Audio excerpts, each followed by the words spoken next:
नमस्कार, ये आकाशवाणी चंडीगढ़ है। अब आप रतिका से प्रादेशिक समाचार सुनिए। पहले इस बुलेटिन के मुख्य समाचार। केंद्रीय जांच ब्यूरो ने पूरे भारत में शिशुओं की तस्करी के नेटवर्क का पर्दाफाश किया। दिल्ली और हरियाणा में 7 स्थानों पर तलाशी ली गई।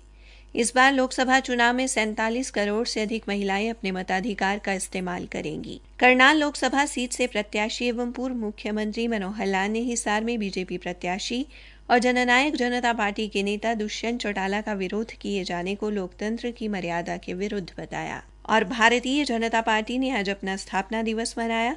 पंचकुला में वरिष्ठ बीजेपी नेता रामविलास शर्मा ने दावा किया कि इस बार बीजेपी नीट गठबंधन 400 पार का लक्ष्य अवश्य हासिल करेगा। अब समाचार विस्तार से। केंद्रीय जांच ब्यूरो सीबीआई ने पूरे भारत में शिशुओं की तस्करी के नेटवर्क का पर्दाफाश किया है। सीबीआई ने दिल्ली और हरियाणा में 7 स्थानों पर तलाशी ली।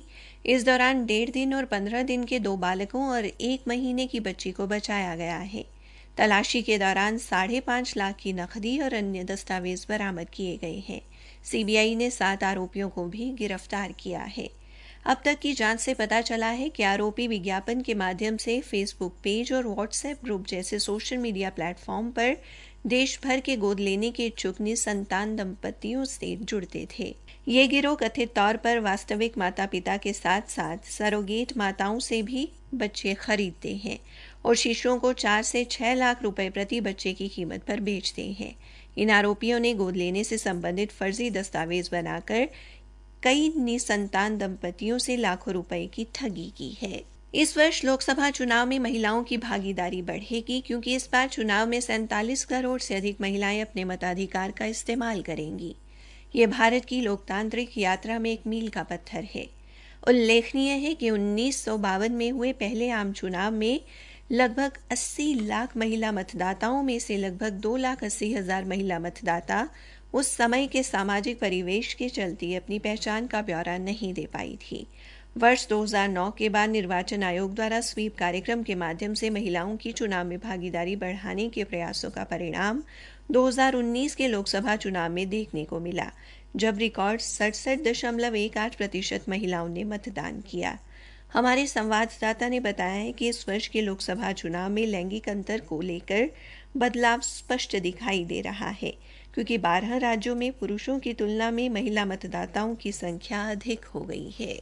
हरियाणा में करनाल लोकसभा सीट से प्रत्याशी एवं पूर्व मुख्यमंत्री मनोहर लाल ने हिसार में भारतीय जनता पार्टी के प्रत्याशी और जननायक जनता पार्टी के नेता दुष्यंत चौटाला का विरोध किए जाने को लोकतंत्र की मर्यादा के विरुद्ध बताया है।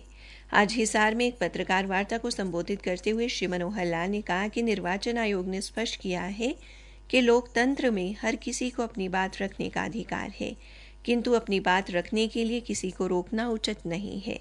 उन्होंने बताया कि अपने लोकसभा क्षेत्र के साथ साथ वे अन्य लोकसभा क्षेत्रों का दौरा भी कर रहे हैं और पार्टी कार्यकर्ताओं व लोगों के सुझाव ले रहे हैं। भारतीय जनता पार्टी द्वारा प्रदेश में प्रत्याशी बदले जाने की चर्चा पर जवाब देते हुए पूर्व मुख्यमंत्री ने कहा कि विपक्षी दल ऐसी अफवाहें फैला रहे हैं। प्रदेश में पार्टी उम्मीदवार बदले जाने का कोई भी कारण नहीं है। उन्होंने कहा कि बीजेपी जो भी फैसला करती है सोच समझ कर करती है। श्री मनोहर लाल ने कहा कि सभी प्रत्याशी सोच समझकर चुनाव मैदान में उतारे गए हैं और उन्होंने अपना प्रचार अभियान भी शुरू कर दिया है। उन्होंने कहा कि जनता भी पार्टी प्रत्याशियों को पूरा समर्थन दे रही है। कांग्रेस पार्टी द्वारा प्रत्याशी घोषित किए जाने में देरी किए जाने संबंधी एक सवाल पर पूर्व मुख्यमंत्री ने कहा कि वे भी चाहते हैं कि विपक्षी दल अपने प्रत्याशियों की घोषणा शीघ्र करें। जननायक जनता पार्टी के प्रधान महासचिव दिग्विजय सिंह चौटाला ने कहा कि पार्टी द्वारा पहले नवरात्रे पर लोकसभा क्षेत्रों के लिए प्रत्याशियों की घोषणा कर दी जाएगी। श्री दिग्विजय चौटाला भिवानी की लोहारू अनाज मंडी में किसानों से बातचीत कर रहे थे। बीजेपी जेजेपी गठबंधन टूटने के सवाल पर श्री दिग्विजय ने कहा कि अब गठबंधन टूट गया है तो बीजेपी प्रत्याशियों को पराजित करने का हर संभव प्रयास किया जाएगा। उन्होंने कार्यकर्ताओं से इस चुनावी लड़ाई को पार्टी की लड़ाई न समझकर क्षेत्र की भलाई की लड़ाई समझकर एकजुट होने का आह्वान किया। प्रादेशिक समाचार आकाशवाणी चंडीगढ़ से प्रसारित किए जा रहे हैं। भारतीय जनता पार्टी ने आज अपना स्थापना दिवस मनाया। पार्टी के प्रदेशाध्यक्ष एवं हरियाणा के मुख्यमंत्री नायब सिंह सैनी ने आज फरीदाबाद में पार्टी कार्यालय अटल कमल पर ध्वज फहराया और कार्यकर्ताओं को संबोधित किया। इससे पहले उन्होंने सेक्टर 15 के गुरुद्वारे में जाकर माथा टेका। श्री नायब सिंह सैनी के मुख्यमंत्री बनने के बाद आज पहली बार फरीदाबाद आने पर विभिन्न जगह उनका अभिनंदन किया गया। हरियाणा के अन्य कई जिलों से भी भारतीय जनता पार्टी द्वारा अपना स्थापना दिवस मनाए जाने के समाचार मिले हैं। पंचकुला में पार्टी कार्यालय पंचकमल में पूर्व शिक्षा मंत्री प्रोफेसर रामविलास शर्मा, अंबाला लोकसभा क्षेत्र से प्रत्याशी बंतो कटारिया, पंचकुला के महापौर कुलभूषण गोयल, जिलाध्यक्ष दीपक शर्मा और अन्य पार्टी कार्यकर्ताओं ने ध्वजारोहण कर स्थापना दिवस मनाया। इस अवसर पर वरिष्ठ नेता प्रोफेसर शर्मा ने कहा कि इस बार बीजेपी ने 400 पार का लक्ष्य हासिल करेगी। उन्होंने कहा कि जो लोग कांग्रेस छोड़कर आ रहे हैं वो बीजेपी में अपना भविष्य देख रहे हैं। पानीपत में पार्टी का स्थापना दिवस पर घरों पर झंडे फहराए गए। इस अवसर पर आयोजित एक कार्यक्रम में पार्टी कार्यकर्ताओं सहित अन्य लोगों ने प्रधानमंत्री नरेंद्र मोदी का उद्बोधन सुना। वहां मौजूद सांसद संजय भाटिया और राज्यसभा सांसद कृष्ण लाल पंवार ने पार्टी के स्थापना दिवस पर शुभकामनाएं देते हुए कहा कि पार्टी के असंख्य कार्यकर्ताओं की बदौलत ही विश्व का सबसे बड़ा राजनीतिक संगठन बनकर देश का नेतृत्व कर रही है।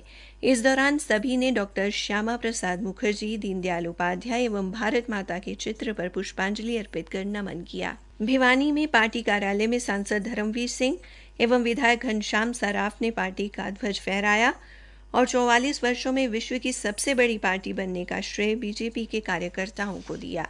अंबाला शहर में हरियाणा के परिवहन मंत्री असीम गोयल ने अपने निवास पर कार्यकर्ताओं एवं बीजेपी पार्षदों के साथ पार्टी का झंडा फहराया और कहा कि पार्टी का आकार लगातार बढ़ रहा है और इस बार भारतीय जनता पार्टी के नेतृत्व वाला गठबंधन 400 पार का लक्ष्य अवश्य हासिल करेगा। आज कुरुक्षेत्र के थीम पार्क के सामने ताऊ देवीलाल चौक पर पूर्व प्रधानमंत्री चौधरी देवीलाल की पुण्यतिथि पर उन्हें श्रद्धांजलि अर्पित की गई। इस दौरान इंडियन नेशनल लोकदल के वरिष्ठ नेता भी उपस्थित रहे। बल्लभगढ़ के दशहरा मैदान में आज नाहर सिंह मेमोरियल सोसाइटी द्वारा अमर शहीद राजा नाहर सिंह के स्मारक पर उनकी जयंती मनाई गई। लोगों ने उनकी प्रतिमा पर माल्यार्पण किया। इस अवसर पर हवन यज्ञ भी किया गया। इस स्मारक का उद्घाटन हाल ही में गुजरात के राज्यपाल देवव्रत आचार्य ने किया था। इस अवसर पर शहीद राजा नाहर सिंह के बलिदान को याद किया गया। कुरुक्षेत्र के थीम पार्क में कल महात्मा ज्योतिबा फुले की जयंती और नागरिक अभिनंदन समारोह का आयोजन किया जाएगा। सैनी समाज सभा और सर्व समाज के तत्वावधान में आयोजित इस समारोह में हरियाणा के मुख्यमंत्री नायब सिंह सैनी मुख्य अतिथि होंगे, जबकि पूर्व मुख्यमंत्री मनोहर लाल अति विशिष्ट अतिथि के तौर पर शिरकत करेंगे।